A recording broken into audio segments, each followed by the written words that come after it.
Good afternoon, ladies and gentlemen. My name's David, and in the midst of the pandemic, I'm speaking to you from Germany rather than talking with you in Manchester. And either above me or below me, I'm not quite sure which, there'll be a picture of my working colleague, Denise. We work together for Temper Domestic Violence, a program working with domestic abusers, a so-called Perpetrator program. Hi, Denise. Thank you, David. Yes, I'm Denise Knowles, and I've been working with David for what sometimes feels like a lifetime, but a long time. And before that, I was working with Relate, working as a couples counsellor. The lockdown is creating one or two tensions, I will say, but it is good to be doing this, and I'm pleased to be able to present to you all in Manchester. Over to you, David. Denise and I are going to talk to you today on the topic of domestic violence, in which we are specialists. We work together for a very small charity, delivering a program working mainly with domestic abusers, a so-called Perpetrator program, a DAPP, a Domestic Abuse Perpetrator program. We are one of very few programs altogether, and we are not accredited to Respect. Respect is a charity which accredits abuser programs. The reasons for this will become clear as we move along. In the interests of children, families, and society as a whole, our plan is to address the issues of how work with abusers and perpetrators in dedicated programs can be carried out much better than the way the accredited programs do. So one part of this talk will illustrate why work should also be available to female abusers and perpetrators, and required of them too. Additionally, we will explain some of the fundamental things which are wrong with the Duluth model, which has formed the basis of virtually all the other programs, and particularly its focus on power and control, which forms the basis of what the radical branch of feminists choose to see as the underlying cause of all domestic abuse. We will outline what we think is needed in terms of a focus for therapeutically informed work with abusers and perpetrators.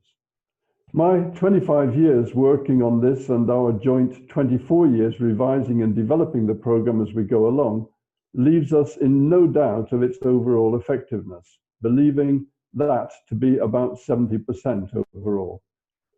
Before we dive into the subject in more detail, I think it would be very wise to point out, for the sake of a much wider society, that the vast majority of men and women that separate do so fairly amicably in about 95% plus of cases. High conflict develops between the individuals involved in the remaining 5% of cases to a greater or lesser degree in each individual case. So let's get a definition first of some of the words. A perpetrator is someone who's committed a criminal offense. He will have been accused, charged, gone to court, and been found guilty. A victim is someone who has suffered a crime. Less than 2% of domestic violence cases are prosecuted, and about 50% of those prosecuted result in a conviction. So about 1% of abusers are, technically speaking, perpetrators. One part of a narrative has been the careful labeling of all males as perpetrators and all females as victims of those male perpetrators. The vast majority of so-called perpetrators are in fact not perpetrators, but people who have been using or been accused of engaging in abusive behaviors. So Denise and I have completed 36 hours of therapeutically informed work with more than 1,000 men and more than 100 women in mixed gender groups. In 1994, as a Relate counsellor, I and a number of my colleagues attended a conference on domestic violence in Northampton. There were two main speakers, Miss Sandra Hawley, whose messages were, "Violent men are all the same and they won't change. The only thing for a woman to do is to leave him." And her other message was, 2 women per week are killed on average by their husband or partner or former husband or partner. A guy called Mr. Luke Daniels spoke about the work of the Everyman Centre in London, working with men to change their violent behaviors. With the excellent training I'd received from Relate in couple counseling and a very important course I'd attended in the late 70s, I was certain that most men could change their behaviors and that Miss Hawley's message needed to be contradicted. A further message of Miss Hawley's of that time was that only 4.7% of domestic violence was by women to men. From within Relate, my experience and my colleagues' experiences flew in the face of what Miss Hawley was saying, and following the meeting, we decided to do something about it. We knew firsthand that women were just as capable of being violent and aggressive as men, so in writing the course, which we knew would be mainly targeted at men, we also had to be carefully aware of not excluding women. So we didn't. Why would we have? Up until about 2005, 10% of our clients in Northamptonshire were women, many of them referred by social services. And when we moved the programme from Luton to the West Midlands in about 1997, 15% of our clients in the West Midlands were female. In constructing a programme, we eventually settled on the name Heart of England model. Two reasons for this: one, the location, and two, the underlying recognition that emotions drive most behaviours. Our next problem was to decide on an amount of time. 40 hours seemed about right. The Change project, one of the first, which had been researched by Dobash and Dobash, had also been of about 40 hours. For reasons best known to themselves, other programs and those accredited projects have settled on 75 hours. We offered early clients 5 potential timeframes. The clients opted for 2 weekends. We knew from experience that both genders were capable of violence, so the work was offered in a mixed group. We were very experienced at working with men and women together. Part of what we also considered necessary was that each gender needed to learn something of the ways of the other gender, all of which, plus the model of a male and female working constructively together, we thought would be beneficial to most cases. Therapeutically, of course, the model also replicates something of a heterosexual family, with clients moving between the positions of adults and children according to the work being carried out at any particular moment. Which categories of risk would our clients be in? Mainly normal and medium. About 50% of our early clients were being referred by Relate counsellors. The high risk end were more likely to have been in the court system and likely to have been convicted, and consequently be being worked with by the probation service or the early community-based programs. The Duluth Perpetrator program had been developed in America despite no positive research. It became a near ubiquitous response. There was always criticism about the numbers of dropouts, but nevertheless it was imported into Britain with permission from Women's Aid and Refuge. Over 26 to 32 weeks at 2 to 2.5 hours per week, it focused entirely on men, male dominance, and the exercise of male power and control over a female victim. Since the early work was directed mainly at probation service clients, there were and remain aspects of it which were punitive and which focused on making the criminal pay. And another aspect involved with probation style work is supervision, and an aspect of the Duluth program and its hybrids is also an attempt at supervision. Assessing potential risk in any meaningful way is a very difficult subject and can get in the way of a client's willingness and ability to learn and make changes. So we developed an application form which focused on whether the work we undertake would be beneficial to the individual and whether the individual would be likely to learn from it. Had we seen a clinical psychologist's detailed report of a very early client, we would probably not have worked with him based on that. However, that individual made the most profound changes which have been sustained over the last 20 years. Denise is now going to talk briefly on an underlying piece of psychological research, laying the basis for our work. Thank you, David. The Heart of England model is a therapeutically informed way of working. And when we talk about therapeutically working with people, this is about getting alongside them. It's about developing a relationship with them. It's about being able to help them define what they want as an outcome, and then helping them to put together a plan that will give them the desired outcome. And in order for all of that to happen, some of the things that we see on this slide are actually needed to be in place. One of the things is the physiological needs. And of course, if we kind of have all of our food, water, comfort, etc., paid attention to, then actually at a physiological level, we are surviving. The next step up, though, the safety needs, is where perhaps working therapeutically is very different to working in another model, which has a tendency to be a little punitive.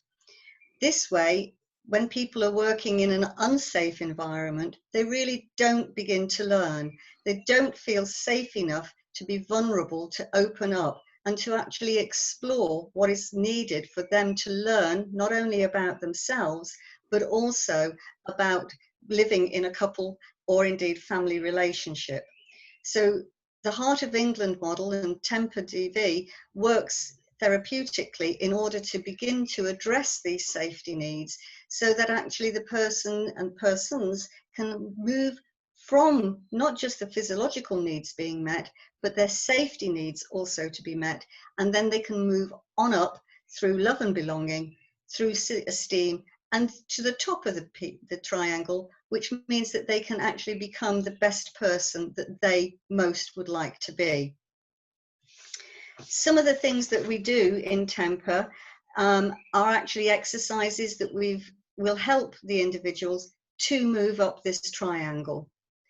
And I think it's important to say that working with both men and women, because both men and women form relationships, is part of this learning. Neither are immune to the experiences of poor emotional regulation. Neither are immune to not being able to learn relationship skills.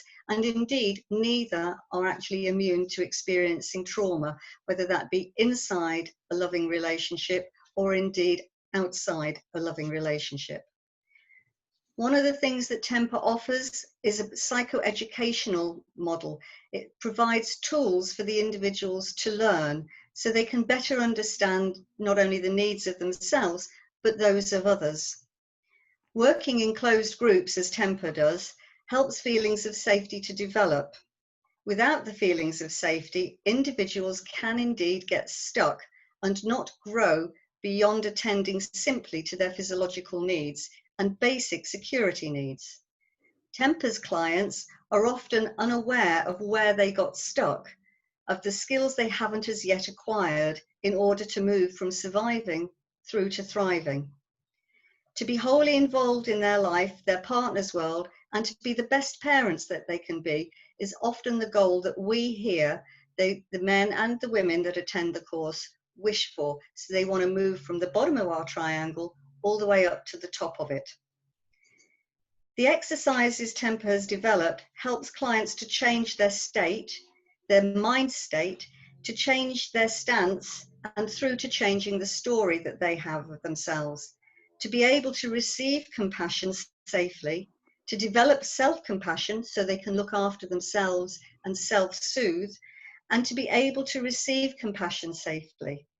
So they're actually able to offer that compassion, which is the kernel and the beginnings of learning how to empathize, which is so necessary when we're working with couples and we're working with children.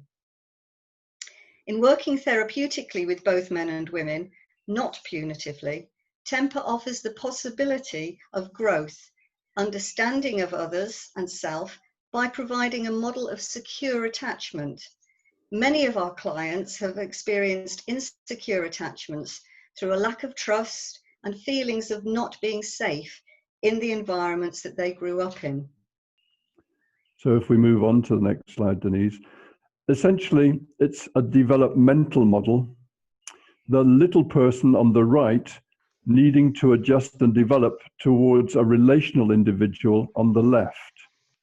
If you turn the whole of this model towards the right through 90 degrees, you will notice that positions D, C, B, and A pretty much correspond with the previous slide, which Denise just talked us through. The arrows linking D with C run in both directions, as do the arrows linking C with B and B with A. Down the left side, you'll see an arrow indicating increasingly difficult cases, and then you'll notice that the most difficult cases usually refer to the greatest lack of development. So at one level, our objective is to help people to move one step to their left developmentally, which you might call maturation, and then to focus on the issues which are raised primarily via these developmental steps. If you've had little children, you'll no doubt have had the experience of their becoming continent and then, during a period of stress, reverting to bedwetting. When the child regains their equilibrium or becomes safe again, then the bedwetting stops. You'll also notice references to Dan Siegel, essentially in the white boxes in Blueprint, and you'll notice that he's quoted in other places too. He's a professor of psychiatry and has become one of the number of very highly influential and important individuals. His contributions via extensive research and consultations have produced a working definition of emotions, verbs, not nouns, mental health, how positively to achieve it and work towards it rather than merely identify and diagnose it. And he has also focused on the need for the development of an autobiographical memory, a view of myself and others over time. He's also specified that in seeking to change behaviors, we are focused on the right prefrontal cortex. In many ways, Siegel has given the words and the concepts to a way of working which we had been largely using without knowing of his newly developed ideas. Of course, we have slowly merged our work more and more closely to his ideas as time has gone on. Preceding him, John Bowlby's work on attachment styles was and is a major influence on our focus. By studying young children and the ways they responded under stress, Bowlby developed theories about what have become heavily researched and somewhat enduring ways in which children and adults attach to others. As trained couple counsellors, David and I are acutely aware of the couple dynamic and the couple fit, and how that can influence people's sense of safety and belonging. They are less likely to be avoidant of relationships and experience little anxiety about being in an intimate relationship if they have grown up and developed a secure attachment. Sadly, for many, those that actually don't grow up in these environments don't feel safe, and it's likely that they will become avoidant and or anxious in attaching to one another. The perceptions, actually real or imagined, of relationships is that they are threatening, and when they find relationships threatening, they feel insecure and they develop an attachment style which could be very low in avoidance but high in anxiety, and they can become then preoccupied in the way that they attach. People who fall into this category of attachment style actually are those that are quite clingy, those that are quite needy, and sometimes they can actually be very, very suspicious in relationships.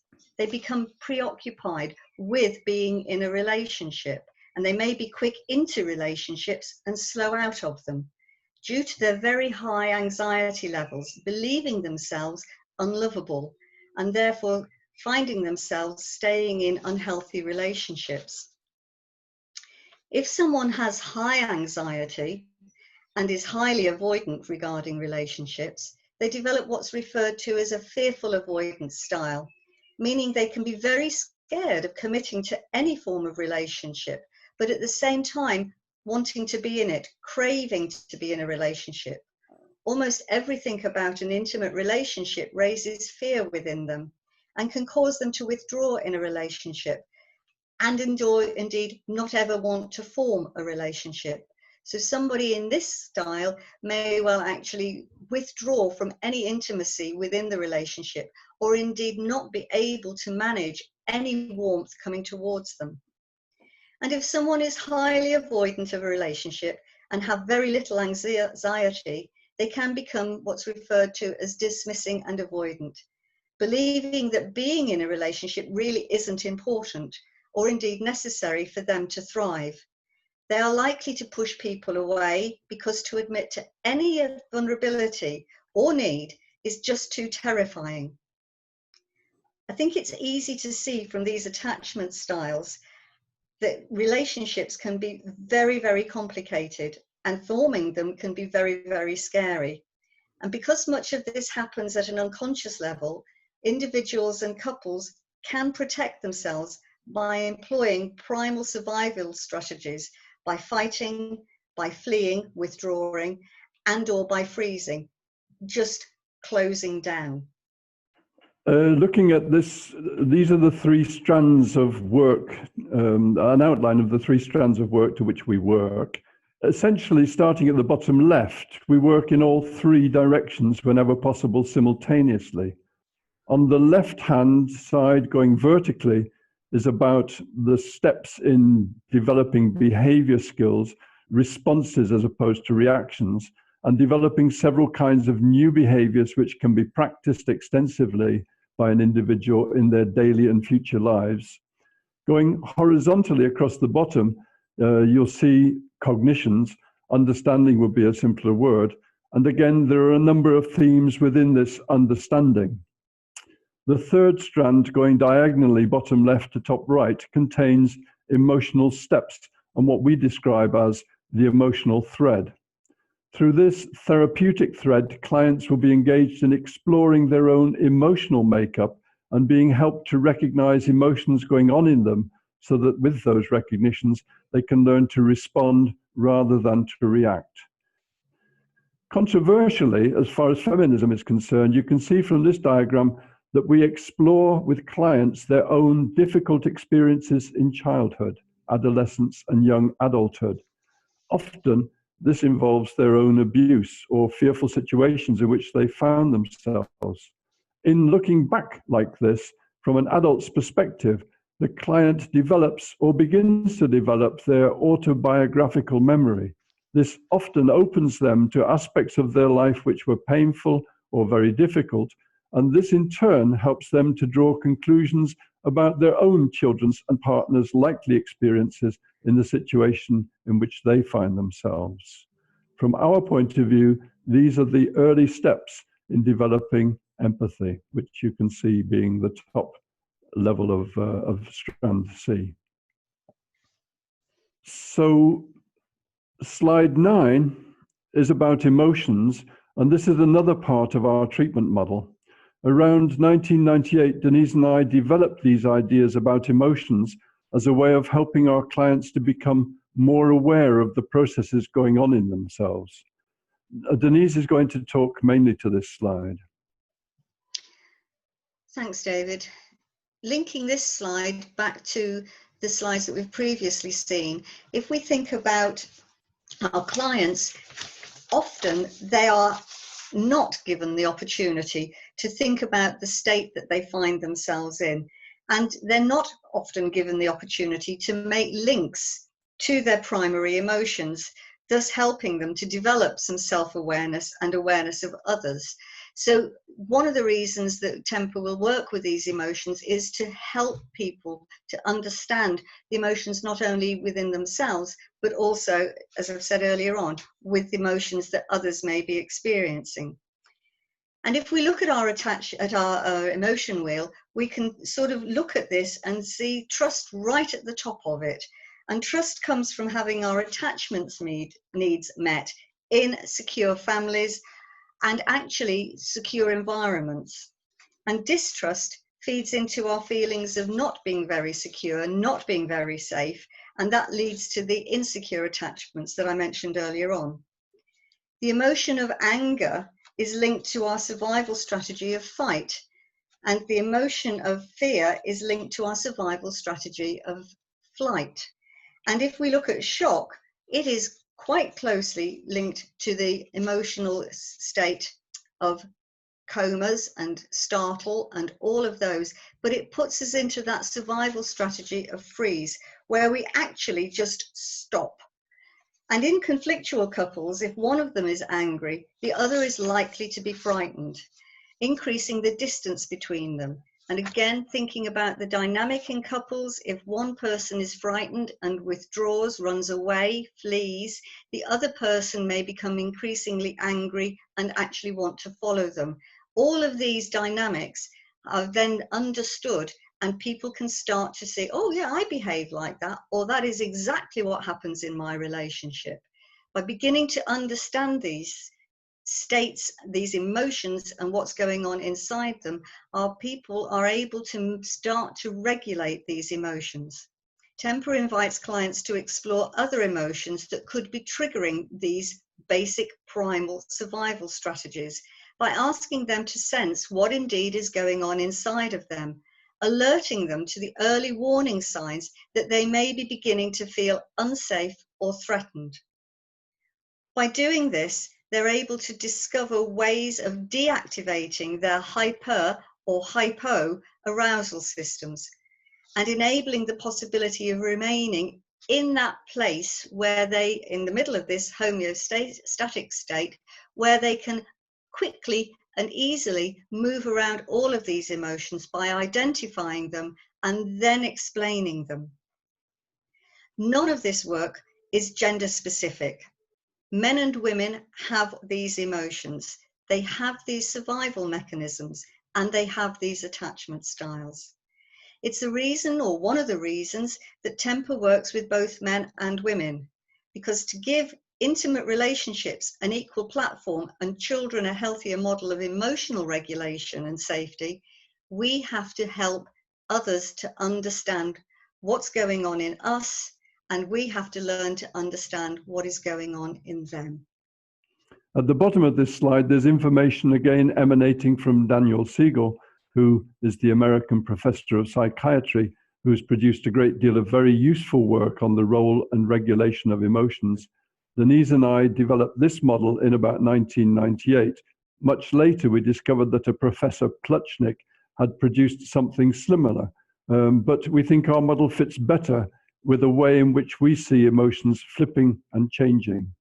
We've all got these 8 primary emotions. There's no two ways about that. I think one of the things that we have recognized over the years of working with men and women is that many of our people are not allowed to be sad. They're not allowed to be frightened.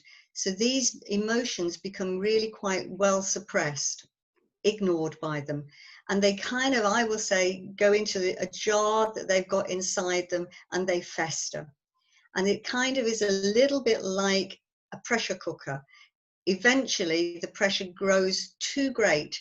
Their sadness and their grief may be too much. Their fears may be too huge.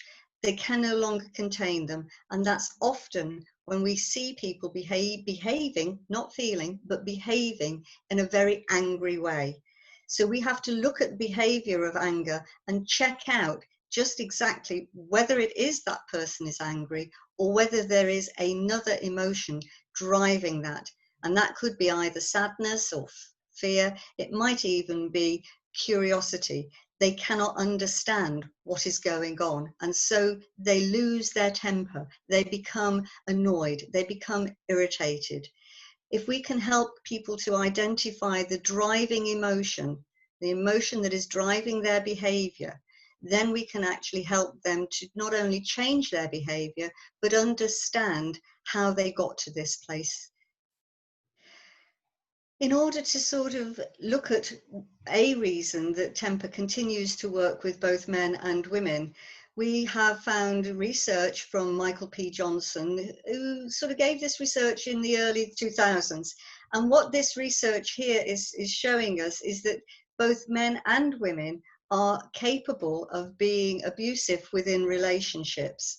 And David will talk a little bit more to this. And the top table, table 2, is when we still have partners who are together, and the bottom table, which is table 1, is when a couple have separated. This research is really important and was really important, continues to be important, because a lot of the statistical evidence that is given out by the Office of National Statistics doesn't always drill down to this level. This table 2, the top one, is about current relationships. It involves the results of research into, in round figures, 10,000 people. Okay, that's the N figure over on the right of the diagram. Firstly, he points out that 95% plus of men and 98% of women are never, ever violent. Firstly, an idea of what situational couple violence looks like. A difference of opinion arises. It could be trivial, where to sit on the beach, or it could be major. All couples face these arguments. The argument escalates and gets added to, and will tend to become more eyeball to eyeball, or involve one individual storming off, or physical pushing and shoving, and worse.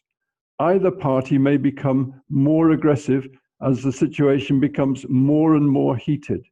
The argument or dispute involves both people, neither prepared to give in. So that's basically common situational couple violence. Intimate terrorism broadly says that one person gets everything exactly their own way, and any and every strategy is used to achieve that. So situational couple violence scores 3.9% by men and 1.7% by women, a ratio of 2 to 1. Intimate terrorism, he scores as, with a couple living together, spouse or partner, 7 men per 1,000 and 5 women per 1,000. Quite similar numbers. Now, when we move down to his table 1, all of a sudden those figures change very dramatically. Situational couple violence from men to women very nearly doubles. Situational couple violence from women to men more than doubles. The importance for me is in the vast difference in intimate terrorism. So when the couple are together, this is scored at 7 per 1,000 men and escalates post-separation to 22.6%. And for women, the intimate terrorism, whilst in the couple relationship, scores at 5 per 1,000, and post-separation moves to 5.4%. So an exponential increase in men and a significant increase in women. And one of the conclusions which we can draw from this is that the separation of couples escalates all rates of violence and abuse exponentially. So I think it's important when we're looking at these figures to recognize that things can be on a continuum, and that it's along that continuum that we help our people to actually recognize how their emotional state, how their behaviors impacted by their emotional state is progressing and escalating, and then helping them to find ways of de-escalating and indeed being aware of what's going on inside them and also outside of them.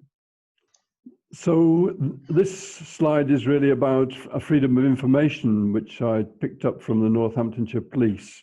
In the early days, I just wanted to be sure that our thinking, or that what was going on in our heads, actually matched the reality. So the freedom of information was a way of doing that. And I approached Northamptonshire Police and the West Midlands Police, and I'm going to focus today on the Northamptonshire Police response, really. So I'm going to make some simple observations. In 2003-04, the police were called out to domestics by just over 4,000 men and about 6,000 women. Similarly, 2004-05, and then with an increase in 2005-06 to just under 5,000 call-outs by males and just under 7,000 call-outs by females. So at this point, I would just point out the similarity in proportions between Johnson's 7 per 1,000 men being intimate terrorists and 5 per 1,000 women being intimate terrorists.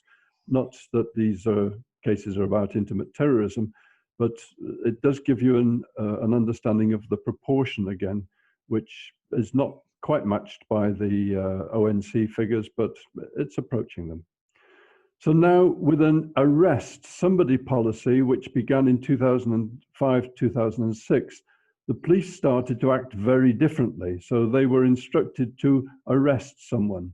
So when we move on a little, 2009-10, you'll notice that the call-outs by men have shrunk very, very dramatically, from about 4,000 to 5,000 to about 300. And the call-outs by women have shrunk somewhat from 7,000 to 2,000. On the scale of this slide, there is virtually no difference over the next 2 years.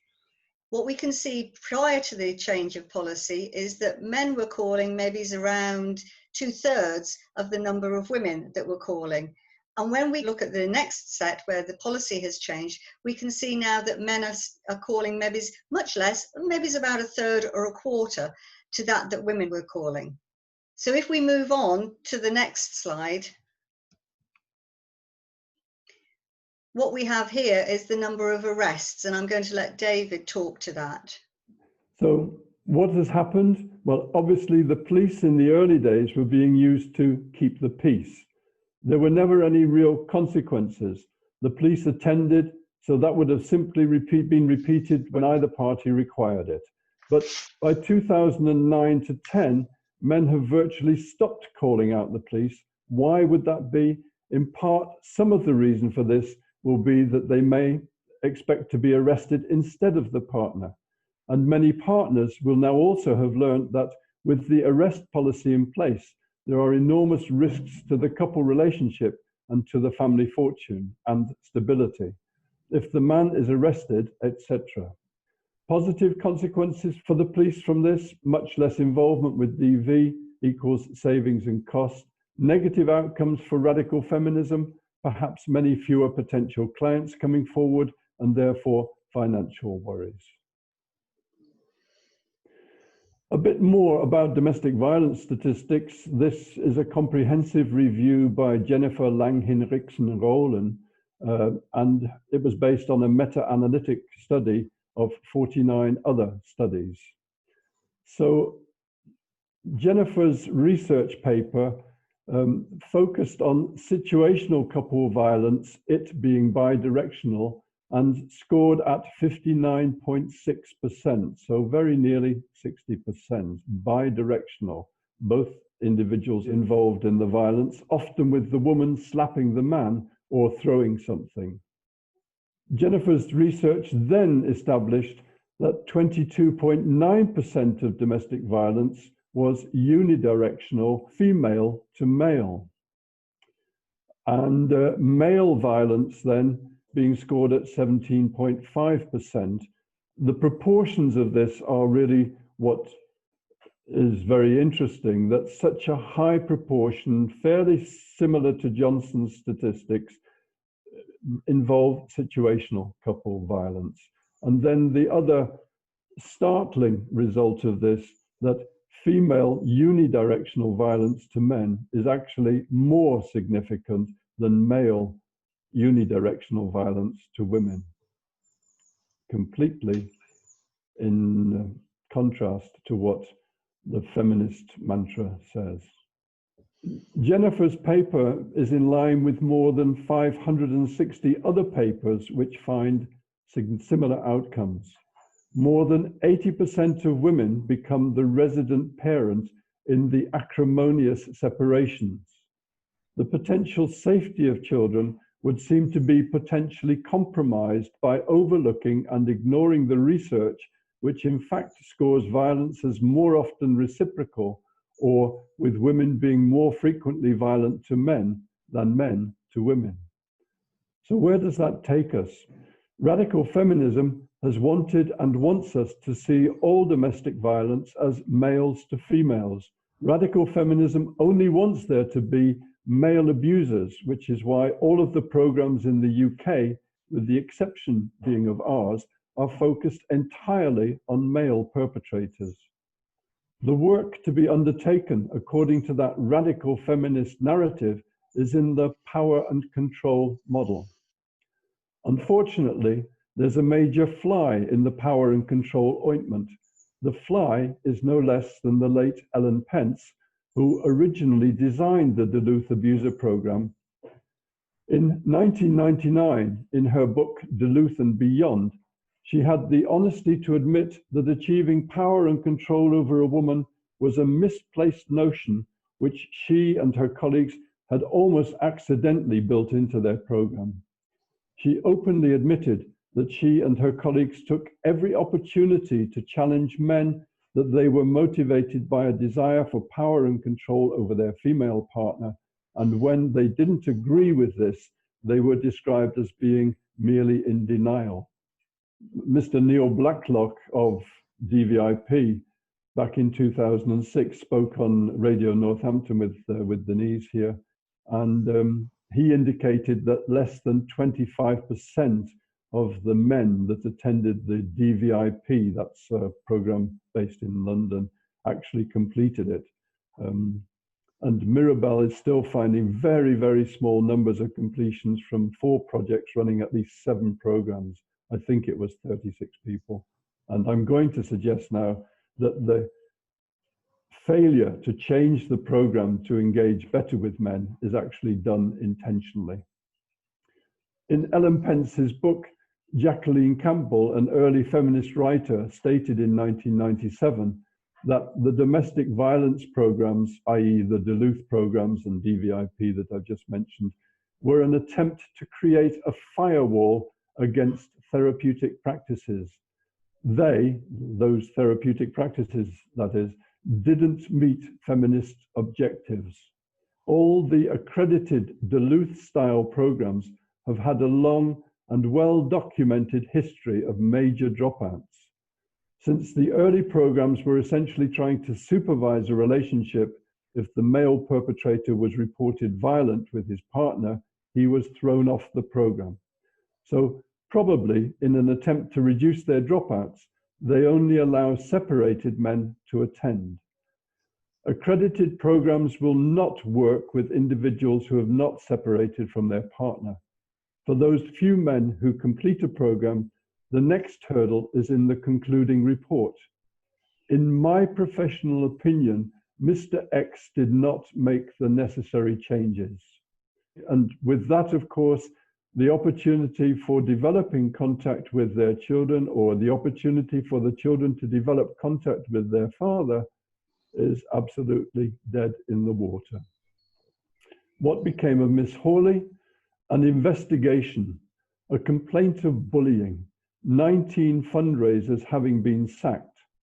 I read with considerable interest and perhaps just a little schadenfreude an article in the Times in January 2019 illustrating Miss Hawley's pay package was still of the order of £210,000 to £220,000 per year. What did Miss Hawley fail to tell us in 1994? She failed to get the statistics right by what appears to have been a long way. In telling us about the 2 women per week on average killed by a partner or former partner, she omitted to tell us about the men killed. And even more importantly, she omitted to mention the children that are killed. And the statistics for the children are quite alarming. About 65 per year on average, killed in more or less equal numbers by their mothers and fathers. According to human rights legislation, each child has the right to a family life. By deliberately splitting couples and then holding only the man accountable for that is a fundamentally unjust and destructive strategy to all individuals involved in the family structure, particularly each child, and in the long run, society. With everything that you've heard us talk about, with everything that we've presented to you, it's now, where do we go with this? What are we doing all of this for? The reduction of domestic abuse and violence that professionals are craving clearly isn't happening at the present time. Would this not suggest that current approaches are failing the vast majority of society that professionals are wanting to help? If all agencies and workers were involved in this endeavour could agree and face in the same direction, provide a united rather than a fragmented way of working, then the desired outcome of reducing domestic violence and abuse could be achieved. Abusers are both males and females. Both need help to change their behaviors. Emotion drives behavior, not a desire for power and control. And the dichotomized view of a female victim and a male perpetrator needs dropping. The need for safer families for children. This is not about women's rights, nor is it about men's rights. It is about children's rights for contact with their parents. Therapeutically informed practices understand the full range of behaviors being used and by whom. Progress for children is not helped by confronting males only and building firewalls against better practice or broadcasting unrepresentative data. Thank you very much indeed for listening. We hope that you found this talk informative and also helpful in helping you to understand the wider issues of domestic violence than are currently being presented by the narrative.